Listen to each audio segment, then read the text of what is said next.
It's my feel-good breakfast show. Welcome back to your Feel Good Breakfast Show. It's Espresso right here on SABC3. Now, African fashion is making its mark on the world. So if you haven't already seen and experienced how amazing it is, it's about time that you're introduced to some of it to your closet. Africa, your time is now. Yes, and Zoe yeah. caught up with fashion and beauty editor Nontando Mposo a while back to get the insider style guide to dressing proudly African.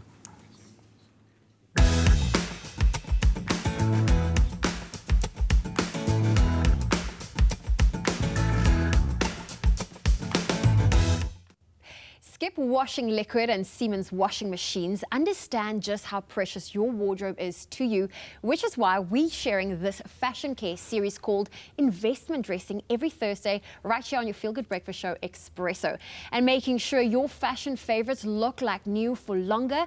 And today we have fashion editor Nontando Mposo in studio with us to discuss the allure of proudly African fashion and how we can celebrate our continent's style within our own wardrobe. Nontando, great to have you on Espresso. Hi, Zoe. Thanks for having me. And I'm looking at your outfit. You look fabulous. Thank you. And I know there's a lot of people that love African flair, Yes. African fashion, but I think a lot of us, we don't always know how to incorporate that into our wardrobe. What's the best way for someone to do that? I would say starts with something as subtle as a head wrap because it's very versatile, so you can use it as also a belt and also as a scarf. I really like that. And in terms of the various pieces, like you said, a belt or a head wrap, what are some of the pieces we can incorporate into our wardrobe, whether it's modern or even a little bit more traditional?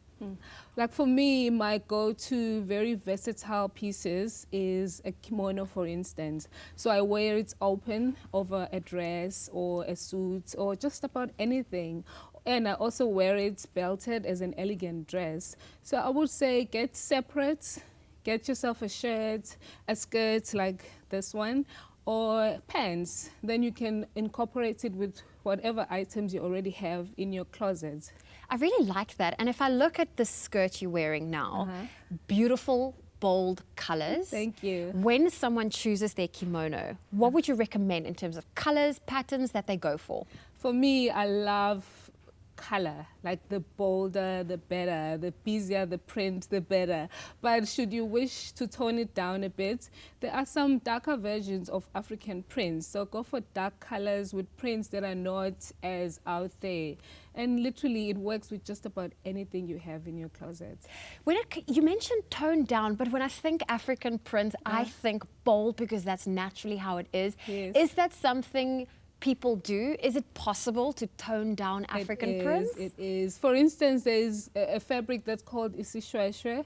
That's like from the Zulu culture. It's blue, so it works with just about anything. And there are like darker versions of prints. It's not always about brightness.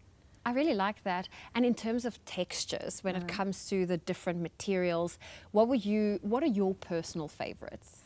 Well, for me, as you can see, this is like a flower. So like subtle textures and graphics. So I always go for like very out there prints, but choose like very subtle drawings. Choose like, for instance, for guys, you can wear a tie or a bow tie, which you can wear with just about anything in your closet. So don't, think that you have to go bigger or brighter.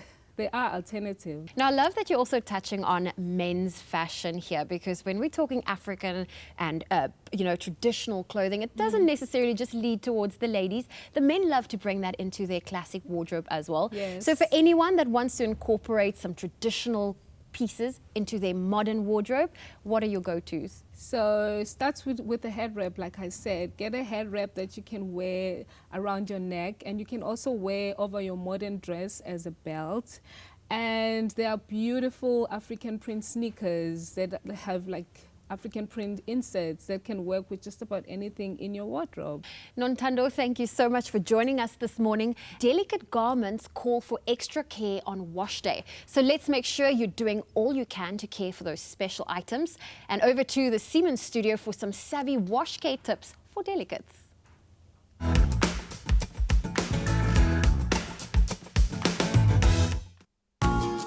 I'm here with Nicole Driver from Siemens to find out how we can care for those special, delicate pieces in our closet. What is the ideal program you'd recommend for printed fabrics and embellishments? We recommend using the delicate cycle on your very special garments. This will ensure that the colors are looked after because you'll be washing at about 30 to 40 degrees on a more gentle wash cycle. We recommend using skip in all of our washing machines. More specifically for these special pieces, we recommend using perfect delicates. This will ensure that the colors are protected and that your garments are looking great for longer. Skip Delicates uses fiber care technology to help protect your clothes against deterioration, leaving them looking like new for longer. Dirt and stains are removed without damaging the fibers, so you can rock your delicate garments wash after wash. Don't forget to check the care label for more information on how best to care for your clothing.